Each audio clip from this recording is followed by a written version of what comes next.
Hello, Internet. Good morning, good evening, good afternoon, and good night. This is Facebook, and it's time for another chapter of the Emerald City of Oz.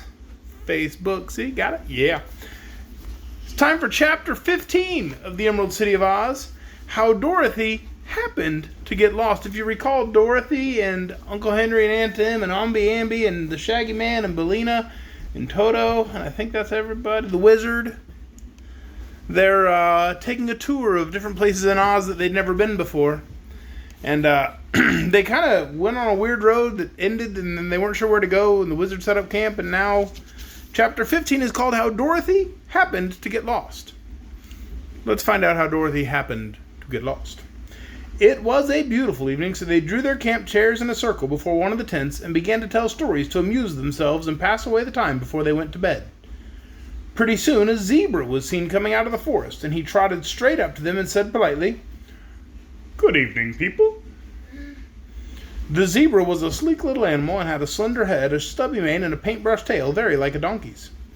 His neatly shaped white body was covered with regular bars of dark brown, and his hooves were as delicate as those of a deer.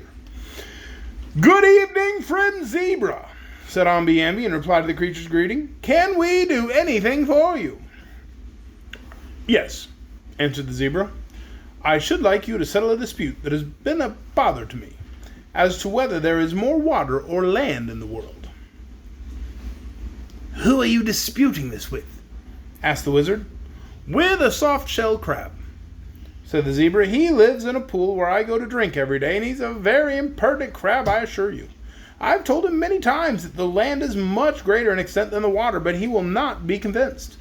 Even this very evening, when I told him he was an insignificant creature who lived in a small pool, he asserted that the water was greater and more important than the land.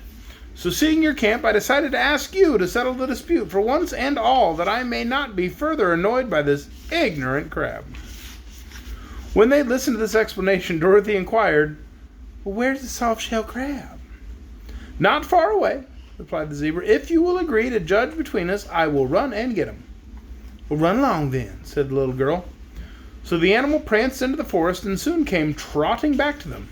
When he drew near, they found a soft-shelled crab clinging fast to the stiff hair of the zebra's head, where it held on by one claw. "Now then, Mr. Crab," said the zebra, "here are the people I told you about, and they know more than you do who live in a pool, and more than I do who live in a forest. For they have been travelers all over the world, know every part of it." "There's more of the world than Oz," declared the crab in a stubborn voice. "Well, that's true," said Dorothy, "but I used to live in Kansas in the United States, and I've been to California and Australia, and so's Uncle Henry." "And I," said the wizard, "have been to Europe and Ireland."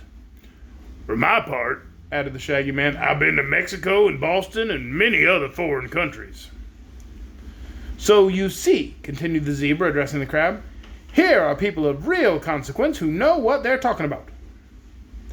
"Then they know there's more water in the world than there is land," asserted the crab in a shrill, petulant voice. I really wish they'd tell me what the voice sounded like before I read as that character, because my crab did not sound shrill or petulant. He sounded a little bit like the crab in The Little Mermaid, which is kind of what I was going for.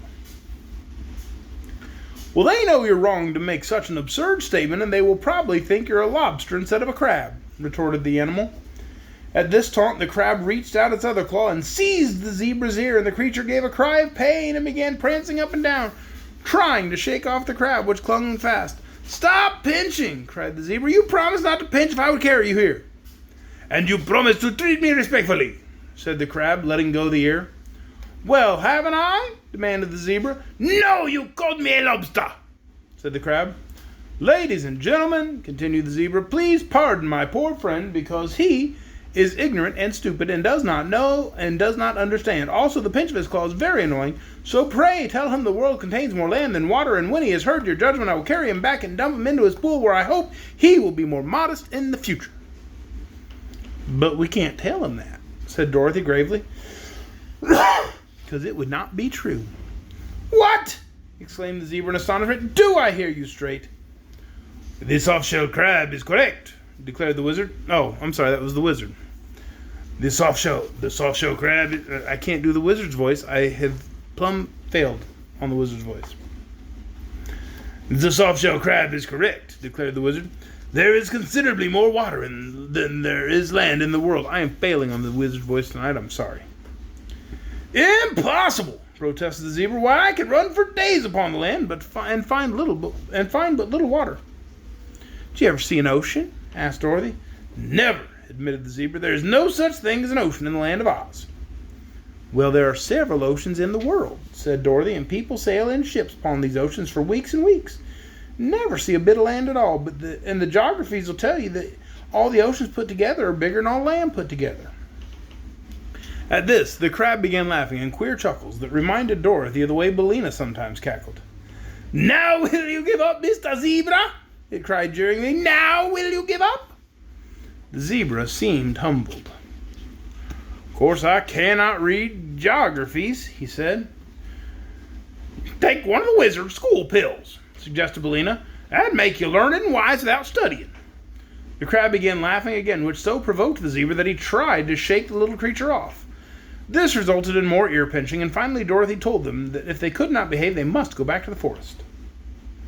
I'm sorry I asked you to decide this question, said the zebra crossly. So long as neither of us could prove we were right, we quite enjoyed the dispute, but now I can never drink that pool again without this soft-shell crab laughing at me. So I must find another drinking place. Do you ignoramos, shouted the crab as loudly as the little voice would carry. Rile some other pool with your clumsy hooves and let your betters alone after this. Then the zebra trotted back to the forest, bearing the crab with him, and disappeared amid the gloom of the trees.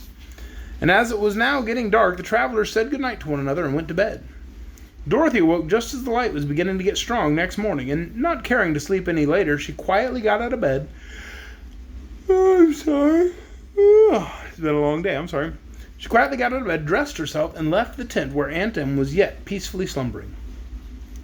Outside, she noticed Billina busily pecking around to secure bugs or other food for breakfast. But none of the men in the other tent seemed awake, so the little girl decided to take a walk in the woods and try to discover some path or road that they might follow when they again started upon their journey. She'd reached the edge of the forest when the yellow hen came fluttering along and asked where she was going. I'll just take a walk, Billina. Maybe I'll find some path, said Dorothy.